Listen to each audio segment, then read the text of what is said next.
Inés del Molino, directora de cuentas de Schroders, muy buenos días. Muy buenos días. Bueno, acaba de ser aprobado ese proyecto de ley de cambio climático 2050, España neutra en carbono. ¿Qué conlleva esto y qué importancia tiene para nuestras inversiones? Pues esto conlleva que por fin los objetivos a largo plazo de España se alinean con los de la Unión Europea. Es cierto que cuando hablamos de tan largo plazo muchas veces puede parecer que no nos estamos preocupando de lo que tenemos más inminente, pero no hay que olvidar que esos objetivos tan ambiciosos a largo plazo son imprescindibles tenerlos en consideración hoy para poder alcanzarlos en ese 2050 que hoy se nos hace tan lejano. Al final lo que tenemos que darnos cuenta es que estamos alineándonos con la Convención Marco de la Organización de Naciones Unidas, de la ONU, que desde nuestro punto de vista era absolutamente imprescindible. Así ya lo ha manifestado Estados Unidos, lo ha manifestado la Unión Europea con el programa que tiene de reestructuración. Por lo tanto, era algo imprescindible porque necesitamos ponernos a trabajar hoy para poder alcanzar esos objetivos, como digo, para el 2050. ¿Estamos en camino de conseguir evitar ese aumento de 1,5 grados que se prevé de cara a 2030? Bueno, nosotros no somos muy optimistas porque es verdad que llevamos 2 trimestres consecutivos viendo cómo la temperatura del planeta no se calienta de más, es decir, que estamos haciéndolo relativamente bien, y el 2020 es verdad que fue un año excepcional porque también nos prohibieron viajar, nos prohibieron movernos, nos prohibieron prácticamente todo, y fue el año en donde menos se recalentó el planeta desde la Segunda Guerra Mundial. En cualquier caso, nuestros estudios en Schroders nos indican al ritmo que vamos a alcanzar una temperatura del 3,6 grados de más, es decir, que se nos va a ir un poquito de las manos. Esto quiere decir que no sabemos cuándo, pero puede tener consecuencias bastante devastadoras en nuestro entorno. Y simplemente para que nos hagamos un poco la idea, si seguimos a este ritmo, podemos ver como el nivel del agua por ese deshielo que van a producirse en los polos suba 1,5 metros, y eso llevaría a poner en situación de riesgo a cerca de 800 millones de personas. Por lo tanto, no hemos visto tanto CO2 en las atmósferas desde, y aquí no me equivoco, lo digo bien, hace 3,6 millones de años, es decir, en la era del Plioceno. Donde bueno, pues, nos puede servir un poco para analizar esa situación, ¿no? de exceso de CO2 en la atmósfera. En cualquier caso, tenemos que tomar medidas muy drásticas y desde hoy para poder alcanzar, como digo, ese escenario de neutralidad de CO2 en el 2050. ¿Cómo afecta el cambio climático? ¿Cómo afecta el cambio climático a la economía? Pues mira, afecta. Yo creo que estas cosas siempre se ponen un poco más en relativo cuando te lo ponen en medidas que tú entiendes, ¿no? Y si pusiéramos todo el plástico que consumimos en film, es decir, en el plástico este transparente con el que solemos cubrir los bocadillos de los niños, nos daría para poder dar una vuelta y media al planeta. Simplemente para que nos hagamos un poco la idea de cuánto plástico consumimos. El chocolate emite el mismo CO2 que el ganado vacuno, que muchas veces la carne es la que está puesta siempre en entredicho porque dicen que emite mucho CO2.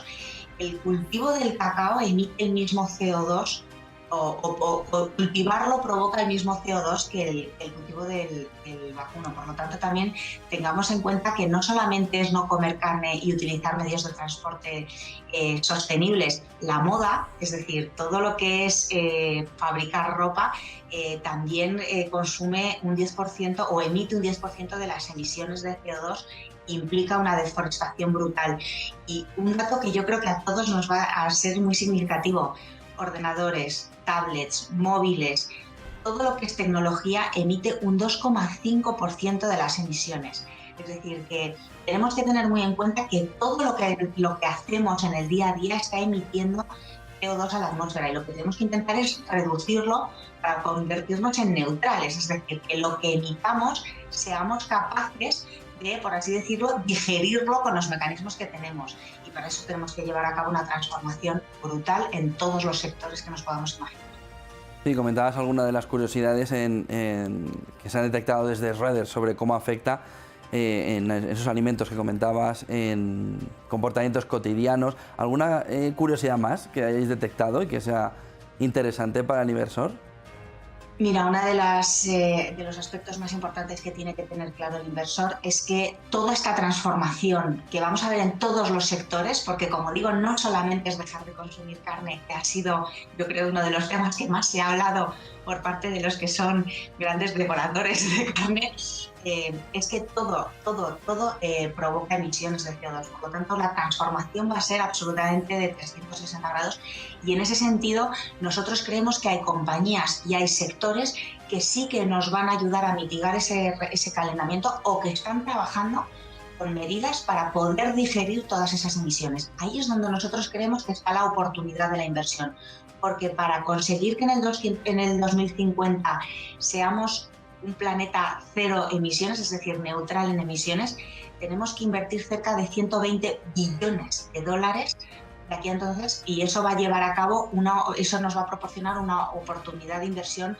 nunca vista. Y muchas veces te dicen, pero es que esto del cambio climático llegamos tarde, ¿no? Esto ya se ha pasado. Y ni para nada, desde nuestro punto de vista, como digo, nos quedan todavía 20 años en los que trabajar muy duro, en los que veremos oportunidades de inversión muy jugosas, podríamos decir, muy atractivas, y es un problema que hay que atajar sí o sí. O sea, aquí no va a haber la posibilidad de no enfrentarnos a la lucha contra el cambio climático.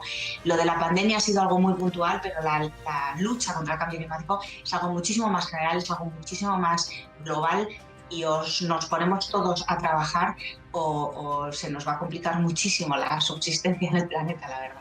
¿Y cómo podemos aprovecharlo, decías, como inversores? ¿Qué se puede hacer para apoyar por un lado, pero también para buscar la rentabilidad en esas inversiones? Pues efectivamente nosotros creemos que, por ejemplo, en la transición energética hay un nicho de oportunidades fundamental. ¿Por qué? Porque estamos viendo cómo no solamente la regulación va a llevar a todo el planeta a trabajar de otra forma a la hora de consumir energías renovables y energías limpias, sino que es que además vamos a ver cómo la demanda por parte de todos nosotros cada vez es mayor. Es decir, vamos a ver cómo los coches eléctricos van a ser algo habitual, no va a ser algo excepcional que veamos por la calle. Nuestras viviendas, nuestras oficinas, etcétera, tendrán unas formas de calentarse mucho menos contaminantes. Todo ello, todo lo que quiere decir la transición energética a energías renovables y energías limpias, va a suponer una grandísima oportunidad para los inversores, porque desde el punto de vista, por ejemplo, del almacenamiento de energía, no siempre sopla el viento cuando queremos consumir energía o hace sol, el almacenamiento de energía va a ser básico.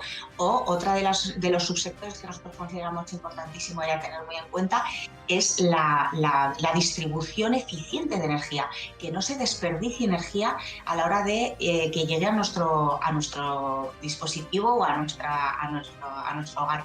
Así que nosotros creemos que la transición energética sí o sí claramente es una parte de la lucha contra el cambio climático que va a ofrecernos unas oportunidades como nunca vistas. De aquí al futuro todavía quedan muchísimas oportunidades para ver, y nosotros creemos que son oportunidades que el inversor pues debería poder aprovechar.